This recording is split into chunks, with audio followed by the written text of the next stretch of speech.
Hello there! Today I'm doing a test, and this time with small cameras, because I'm interested in finding a very small Digicam with interesting high ISO detail or rendering.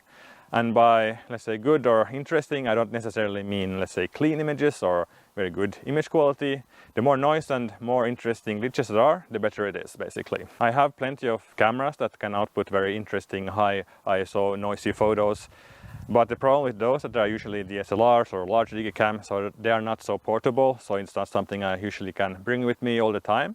And I do have a lot of these small Digicams which I have not tested so much, just lying in my closet in a box. So I decided to take some of them out and see what they can do in low light. I have made a selection of, 11 cameras plus one control, a bit newer camera to compare the old camera with the new one also. So for the test I will shoot straight out of the camera JPEGs.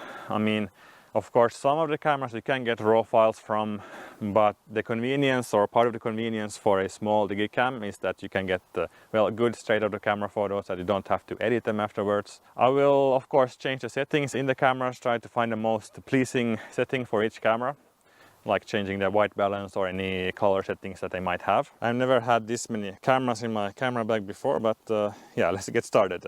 So first of all, here is an Olympus FE-200. Quite nice design overall. It has a 28mm lens, but it also feels very cheap. And there it wants me to enter the date, but of course I will not do that for any camera because I need to share batteries as well, and it would be too annoying to enter the date for each camera. Well, anyway, so yeah. The screen is not very good on this camera, but otherwise it's quite okay. Digicam from Olympus, all right way. Okay, so this is a Mju-400. It's not supposed to look like this because the front cover is missing. And yeah, I found this camera in an electronics dumpster. Came with a card and everything. Okay, not everything because the battery was dead, but it works just fine. Just flick the switch here and it still starts. And this is a very nice Digicam actually from 2002 or 3 or something like that. Yeah, but I don't know how it will fare in low light, so that will be interesting to see. And let's continue with the Canon Ixus 60, and I don't have so high hopes for this camera because I have tested the successor, the Ixus 70, and the noise reduction is a bit heavy on that camera, but who knows, maybe I'll be surprised. Yeah, I really like the design of these Canon cameras. They do stand out from the rest of the cameras. Okay, so let's continue with Samsung. This is an NV10 from 2006, and this camera I also found in the trash basically way before I was into Digicams or vintage digital in general. So yeah, I just found it and I didn't test it because I didn't have the battery charger for it. But in any case, this is a quite interesting Digicam because it has a lot of buttons here on the side and it can be used for scrolling. If you, for example, take the ISO, can like scroll like such. It's quite interesting. Or just like, yeah, here it shows the scrolling effect more. Yeah, so this is a very interesting camera. Design is very different from other Digicams from this time. Yeah. So this is a Panasonic. It has a, Leica lens, it says. Well, it is just marketing, I don't know. But this camera is quite nice overall. It has a lot of nice color settings like that you can play with. It has a lot of settings in general. And the lens, it is 2.8 also, so this has a better potential for low light. Now this camera has a problem. Sometimes it gives this error like turn camera on and off. Well, I'll have to figure that out later. Okay, so let's continue with this camera here, which is a Casio Exilim. Yeah, what model is it actually? It's an XC40. I don't know how old it is, but it has 4 megapixels, some maybe 2003 around there. Yeah, it started as well. Quite interesting cameras, comes with a lot of settings as well. Haven't tested it so much. I have done some daylight shooting with it and it looks okay. Yeah, it also came with a docking station. Here is a red camera, a Samsung, and now I need to use the batteries from the Panasonic. There we go. And this camera, although it has a nice color, it feels very cheap. And now it protests something. Batteries are maybe empty. The batteries are empty, I think. Yeah, 7 megapixels. It feels very cheap even though it has a very nice color. Okay, so this is a Pentax Optio 60. This one I have made a review of as well. And well, this shutter blades are broken. This one is quite nice, comes with a lot of settings. The ISO doesn't go as high on this camera, only to 200, so that might be a problem. Or maybe there's some high ISO setting which I missed. Okay, the on button is apparently there. Actually, this is the first Digicam review I made, so yeah. But I haven't used it since then, basically, because I have found so many other Digicams I wanted to test and try out. Okay, so let's continue with this one here, a Sony. The only small Sony I have more bigger Sony cameras, like the S70, and those I like a lot. So it's a Sony Cybershot, but what model? The model name is hidden somewhere here on the bottom. DSC S650. This camera is kind of a budget model as well, and it has very nice noises.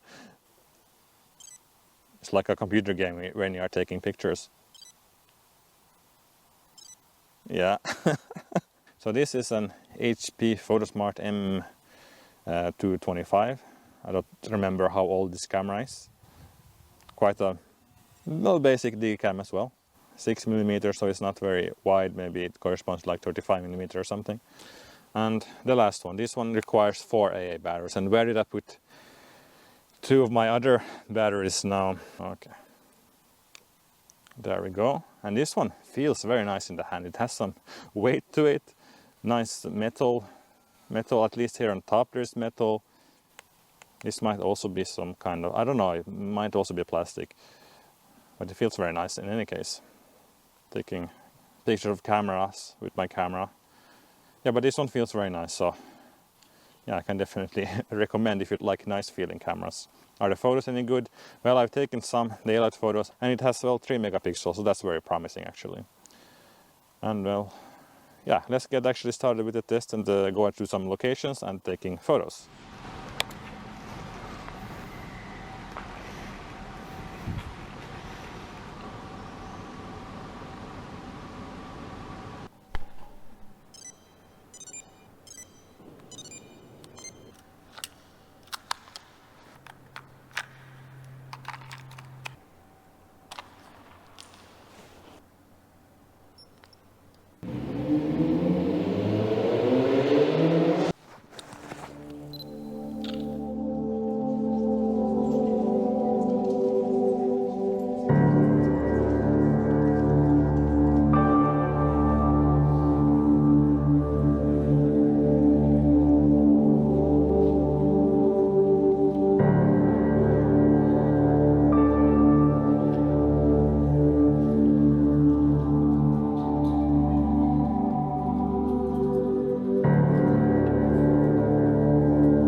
Yeah, I'm repeating the same thing over and over, expecting different results. Okay, so now I have performed my test and I have a lot of photos that I have analyzed, and well, I have analyzed them many times. I have changed my mind about them also many times and noticed things that I didn't see at first. So of course, if you do a test like this, it's good to have the photos standing for a while and come back to them a few times and look at them, and because you do notice details you don't see at first. So. And also one more recommendation, if you're planning to do a test, I mean between different cameras, don't do like 10 or 11 cameras at the same time. Like 2 cameras is a good amount to compare to each other. Maybe 3 at maximum. So first of all, the Sony. On the Sony camera it had this, let's say, special ISO mode, and it's kind of funny how ridiculous the noise is on this mode. I actually kind of like it. Could be useful for some things. But on the normal mode, the results were kind of okay. The colors were a bit muddy looking and there wasn't so much, let's say, noise as such. So yeah, the Epson L300, that one has a very, let's say, interesting digital quality. There is some, well, funny processing going on here because the high ISO details do look a bit, they don't look mushy. It's a bit something else going on, too much sharpening maybe noise reduction and sharpening. This look could be quite good for liminal spaces perhaps. So I will try out this camera more for this purpose. The HP has very nice purple color fringing in the highlights. I actually do like chromatic aberrations and color fringing, but it's not so common to encounter it because the manufacturers were doing a lot of work to prevent it in showing up, because it was seen as something unwanted, an unwanted glitch. But yeah, I think it looks quite interesting in shots like this at least. And the red Samsung is, well, the least interesting, unfortunately, because it does look kind of cool. The Mju-400 is good in daylight, but in low light it doesn't really work for handheld low light shots. They ended up blurry, and it doesn't have any interesting noise, even though the colors can look quite good. And the same kind of goes for the FE-200. It has a nice wide angle lens, but the shots ended up blurry, so I suspect the ISO doesn't go up very high. And well, the Pentax, the shots ended up blurry handheld as well, so yeah, also it doesn't have very interesting noise, so yeah. So let's continue with what I consider to be my top 4 of these cameras that I tested. So first of all, the Casio. Even though it doesn't really have any noise as such, it has some noise reduction, but it's still kind of okay.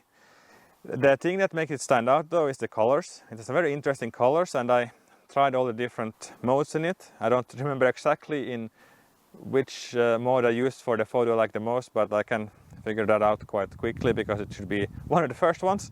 Let's continue with the Panasonic. It has quite nice color customization settings, especially the warm setting is quite interesting. And the noise is nice, it's not mushy, but it could still be more aggressive noise, let's say. The Samsung NV10 looks overall quite good. The noise could be more aggressive, I guess, but it's, if you put it at the maximum, the 1000 ISO, it's quite a lot of noise. So yeah, it has very nice noise, I would say. The lens is also quite good. It's f2.8 at the widest aperture, and the widest zoom setting is, I think, corresponds to 28mm. And the camera with the best noise performance is the Ixus 60, which surprised me because, as I said, the cameras I've used after this, the later Canon cameras, the Ixus 70 and 100 and so on, they have quite a lot of noise reduction and processing at high ISOs, also at low ISOs. So yeah, it surprised me a lot. And yeah, unfortunately though, the colors could be a bit better. They are not as interesting as on the Casio. If I could combine 2 cameras, it would be this, and I would have the perfect low light Digicam, small Digicam. I will still have one more look at the color settings in the Ixus 60 if I could find more satisfying color combinations, because it does have quite a lot of settings. So yeah, that was my analysis of the cameras. Yeah, I did find some cameras that I will use for this sort of low light shots. So I will try to at least have one of these cameras with me all the time. So when I encounter some interesting scene or some interesting liminal spaces, that's mostly what I use these cameras for these days.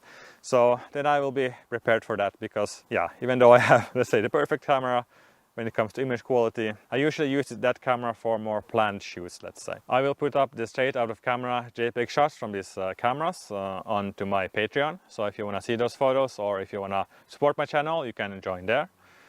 Yeah, but anyway, thank you for watching, and see you in my next video. Bye!